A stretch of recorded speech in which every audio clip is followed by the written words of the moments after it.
permulaan dari penggenapan akan semua karya yang Allah janjikan di dalam perjanjian baru. Dimulai daripada Natal. Nanti klimaksnya adalah di kayu salib.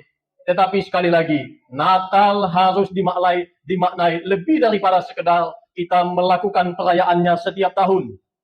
Dan sekarang saya menyampaikan sisi yang sedikit berbeda daripada peristiwa Natal yang terjadi pada 2000 tahun yang lalu.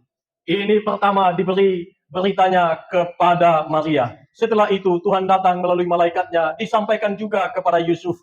Dalam ayat-ayat yang kita baca, ternyata Yusuf mendapatkan pesan itu ketika Yusuf mengalami pergumulan yang hebat.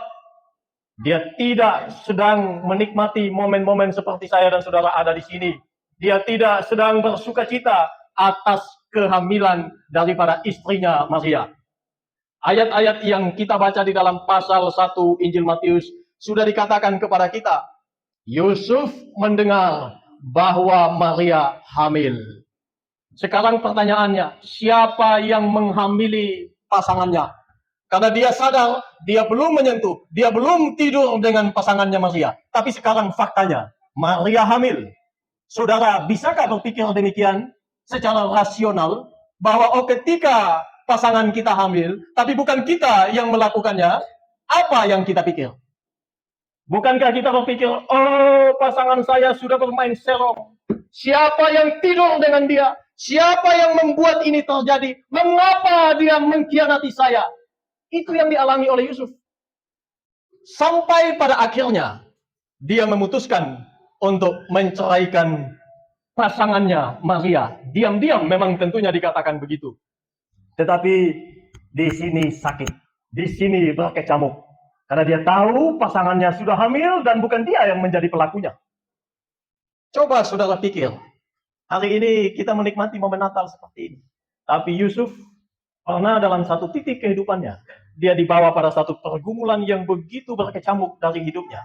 Tetapi sekarang pertanyaannya, ketika mungkin kita mengalami peristiwa bukan dikhianati, tetapi disakiti dengan cara yang berbeda, pikiran kita menjadi kacau. Apa yang harus kita lakukan? Saudara, pikiran yang berkecamuk, kekecewaan dan sakit hati yang dialami oleh Yusuf disebabkan oleh dia tidak melibatkan Tuhan dalam perencanaan, dalam pikiran, dan dalam keputusannya. Dia menceraikan Maria dengan keinginan hatinya. Bukan karena Tuhan yang intervensi, engkau ceraikan istrimu, tidak. Tapi dalam pikiran dan pergumulan batinnya, dia memutuskan sendiri untuk mau menceraikan pasangannya. Dalam banyak pergumulan kita, mungkin juga banyak hal yang kita alami. Tapi pertanyaannya, bagaimana kita meresponi dengan bijaksana setiap pergumulan kehidupan, setiap pengalaman pahit, setiap duka, kekecewaan, kepahitan. Mau sama seperti Yusuf versi awal atau Yusuf versi setelah dia dibaharui.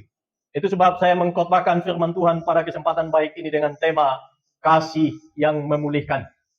Kasih yang memulihkan dimulai dari intervensi Allah. Waktu Allah hadir, maka di situ terjadi pembaharuan, terjadi pemulihan, dan pada akhirnya membuka realitas dan membuka jalan-jalan yang bijaksana bagi seorang Yusuf. Nah, itu yang kita perlu pelajari dalam kehidupan ini. Saudara terluka, saudara dikhianati, atau apapun yang saudara lakukan, ingat, kehadiran Allah membuat semuanya tetap baik-baik saja. Bukan karena kita tak punya masalah, bukan karena semua sesuai dengan harapan. Kalau semua sesuai harapan, semua tanpa masalah, mungkinkah seseorang bisa bertumbuh? Itu pertanyaan penting. Pertumbuhan seseorang harus dilewati, harus dilalui. Tapi tentunya di dalam itu ada sakit, ada pembentukan, ada proses, dan lain sebagainya. Kalau tidak ada demikian, tidak mungkin kita bisa jadi. Saudara dan saya tidak bisa jadi orang dewasa kalau tidak ada pertumbuhan. Tetapi bagaimana kita bisa bertumbuh? Kita bergumul dengan masa-masa kecil kita. Kita bergumul dengan masa remaja kita. Bergumul di dalam usia-usia yang makin menambah. Semua itu membentuk dan pada akhirnya memoles kita menjadi seorang pria atau wanita yang dewasa. Jadi jangan sekali-kali menolak akan semua proses daripada Tuhan. Ini yang kita coba perhatikan dari sudut pandang kasih yang memulihkan. Ayat yang kita baca tadi, secara spesifik yang saya sampaikan, yang saya baca kepada saudara dikatakan, Immanuel, Itu dari bahasa Ibrani. Imma beserta kita. El Allah. Maka ketika itu dikombin, terjemahannya Allah beserta kita. Allah menyertai kita. Allah menyertai saya dan saudara melalui kehadiran Sang Natal. Kelahirannya ke dalam dunia ini wujud nyata daripada kasih dan kehadiran dan kebaikan daripada Allah kita. Saudara perhatikan, di dalam sepanjang sejarah, di dalam semua agama, tidak ada yang mengajarkan Allah jadi manusia bersama-sama dengan manusia. Kristen mengajarkan kepada kita, Alkitab mengajarkan kepada kita, bahwa Allah bersama-sama dengan makhluk ciptaannya, dengan cara menjadi sama dengan makhluknya. Menjadi sama dengan manusia. Menjadi bayi mungil lahir di palungan. Immanuel. Ini menjadi tanda sekaligus memecah semua kebuntuan dan pergumulan daripada seorang Yusuf. Sebelumnya dia berpikir untuk meninggalkan Maria. Tetapi ketika Tuhan katakan, Allah besertamu, Immanuel, maka sekarang dia memikirkan sesuatu yang jauh lebih bijaksana daripada sebelumnya. Pemulihan dimulai dari kehadiran Allah. Itu Immanuel. Kehadiran Allah yang disebut sebagai Immanuel bukan sekedar Allah menyelamatkan kita daripada dosa, tetapi memulihkan sekaligus akan kehidupan kita. Yang sebelum berantakan kacau balau, Tuhan pulihkan, Tuhan rajut begitu rupa menjadi sosok yang istimewa yang Tuhan siap untuk pakai. Pertanyaannya, saudara ada pada bagian itu atau tidak? Saudara siap dipakai oleh Tuhan atau tidak? Saudara ada di dalam siklus Allah menyertai, Allah hadir dalam kehidupan, kemudian membawa dampak untuk memuliakan Tuhan atau tidak? Itu pertanyaan penting. Saudara yang dikasihi oleh Tuhan, pemulihan diberi oleh Tuhan, ditandai oleh kehadiran Allah di tengah-tengah kita. Allah kita bukan Allah yang jauh. Waktu kita masalah, dia tidak menjadi penonton lihat dari jauh, oh engkau punya masalah, sudah biarkan engkau melakukan dan melewati masalahmu. Tidak. Tapi Allah bersama-sama dengan kita. Bukankah itu sesuatu yang melegakan hati bagi setiap hati yang luka, yang kecewa, yang penuh dengan beban? Allah beserta kita. Dan pemulihan terjadi. Pemulihan dimulai dari pribadi. Saudara jangan mengharapkan orang lain dipulihkan, tapi kita belum dipulihkan. Pemulihan itu terjadi dimulai dari dalam, bukan dari luar. Banyak kali orang menuntut, kamu harus berubah dulu baru saya bisa ikut. Kamu harus begitu dulu, kemudian nanti saya bereaksi akan mengikuti. Tapi coba perhatikan, bukan Maria yang berubah, tapi Yusuf yang berubah. Yusuf didatangi langsung oleh Tuhan secara personal. Dan perubahan dimulai dari Yusuf. Dimulai dari tidak menunggu Maria dulu berubah, karena memang Maria dipimpin, dipelihara oleh Tuhan. Sekarang dia yang harus berubah secara personal. Dia mulai itu dari pikirannya, dari hatinya. Pikirannya kacau, mau ceraikan Maria. Tapi setelah Tuhan datang, ada pembaharuan pikiran, ada pembaharuan akal budi. Hati dibersihkan, disucikan, sehingga pada akhirnya bisa melihat dengan jelas apa mau Tuhan. Sekarang saya sampaikan 3 hal berkaitan dengan Yusuf dalam hal pemulihannya. Yang pertama, setelah dia dipulihkan oleh Tuhan, dia bisa melihat dengan jernih tujuan Allah. Sekarang dia tidak melihat Maria sebagai satu aib lagi, tapi dia melihat Maria sebagai satu karya daripada Allah. Dia melihat jangka panjang. Dia tidak melihat sakit hatinya sekarang. Laki-laki kan pengennya harus dia dong yang memberi benih di dalam kandungan istrinya. Bayangkan kalau orang lain yang kasih. Tapi sekarang Yusuf tidak memikirkan itu. Dia melihat jauh ke depan. Dia tahu tujuan Allah pada akhirnya. Sekali lagi, Maria bukan aib, bukan kecelakaan. Maria adalah satu syukur. Dan Maria lah yang akan memberikan, melalui dia, memberikan sang Natal itu kepada dunia ini. Yusuf bisa mengerti itu. Jernihlah pikirannya. Melihatlah tujuan daripada Allah di dalam kehidupannya. Kehamilan Maria adalah kehendak Allah, bukan kehendak manusia. Dia mengerti itu. Sekali lagi, pertama, menjernihkan tujuan Allah dalam pikirannya. Lalu yang kedua, memulihkan cara pandangnya. Yang sebelumnya dia menggunakan cara pandang dia, kacamata dia, perspektif daripada Yusuf. Tapi setelah dipulihkan dan Tuhan hadir bersamanya, Sekarang dia melihat itu dari kacamata Tuhan. Dia menggunakan kacamata Tuhan.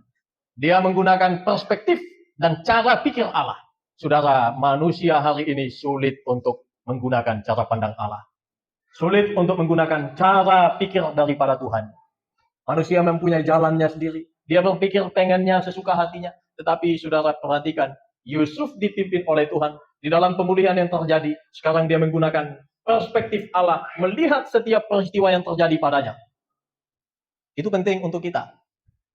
Dan itu yang kedua yang terjadi pada Yusuf. Lalu yang ketiga, Yusuf dipimpin pada ketaatan. Ayat 24 yang kita baca tadi dikatakan, Yusuf berbuat seperti yang diperintahkan kepadanya. Pemulihan pada akhirnya memimpin pada ketaatan. Jangan bicara pemulihan kalau tak taat. Tidak ada gunanya kita meramaikan Natal kalau sepulang dari sini tak ada buah daripada Sang Natal. Apa gunanya kita beribadah tetapi hidup kita tetap kosong, tetap hampa, tetap menjadi manusia lama. Haruslah ada pembaharuan kehidupan. Dan Yusuf, dia belajar untuk taat pada perintah Tuhan. Dia bisa menerima Maria secara utuh. Dan dengan segenap hati, dia tidak malu mengaku Maria sebagai pasangan yang kekasih. Itu semua sekali lagi karena Allah hadir dalam kehidupan Yusuf. Sekarang saya sampaikan 3 aplikasi untuk kita pulang membawa kado Natal daripada Allah. Yang pertama, pahamilah tujuan Allah. Allah sudah hadir. Natal yang kita rayakan ini adalah bukti dan tanda bahwa Allah tidak jauh daripada kita. Maka yang pertama, pahamilah tujuan Allah seperti juga dialami oleh Yusuf. Yusuf mengalami itu, saudara bisa mengalami itu. Setiap peristiwa dan siklus kehidupan yang kita lewati ini ada alasan dan ada tujuannya. Tidak ada yang kebetulan. Bahkan sabda Tuhan katakan, lihatlah burung pipit di udara. Lihatlah bunga bakung. Adakah yang tumbuh tanpa sepengetahuan dan kehendak Allah? Adakah yang jatuh burung pipit itu tanpa perkenanan Allah? Bahkan firman Tuhan katakan, Yesus sendiri, Sang Natal mengatakan, rambut di kepalamu yang saudara tidak pernah hitung. Siapa yang pernah hitung? Tapi diperhitungkan oleh Tuhan. Tak mungkin jatuh di luar kehendak Allah. Bukankah kita ini istimewa?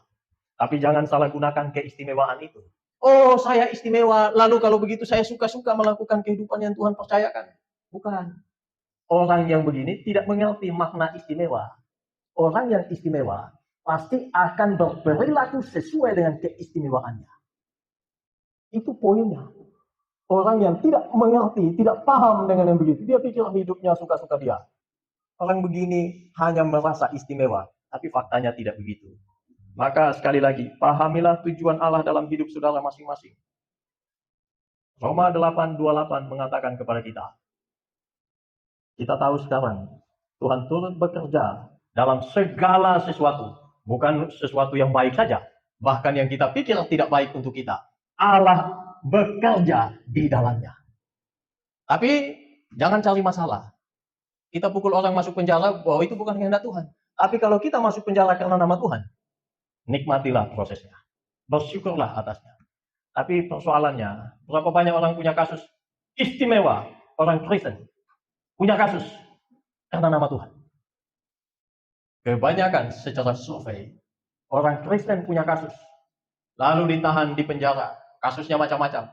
Bukan karena nama Tuhan. Karena minum mabuk, pukul temannya. Atau bunuh, atau pencuri, atau apalah. Kebanyakan yang begitu. Tapi nama-nama yang bagus, nama-nama rohani, kelakuan tidak mencerminkan. Ini menjadi refleksi yang sangat baik bagi kita. Ingatlah tujuan Tuhan, untuk apa kita hidup. Maka saya sering katakan, kalau seperti ini, maka waktu berkata, waktu bertindak, harus ada filter dan pertanyaan di dalam benak.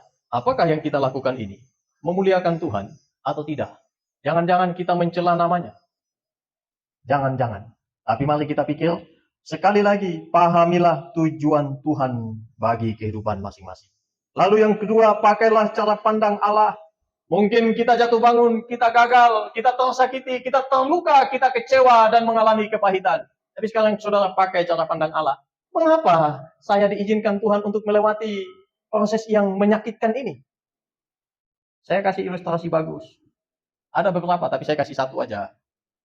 Ada harum sekali, satu pohon gaharu namanya.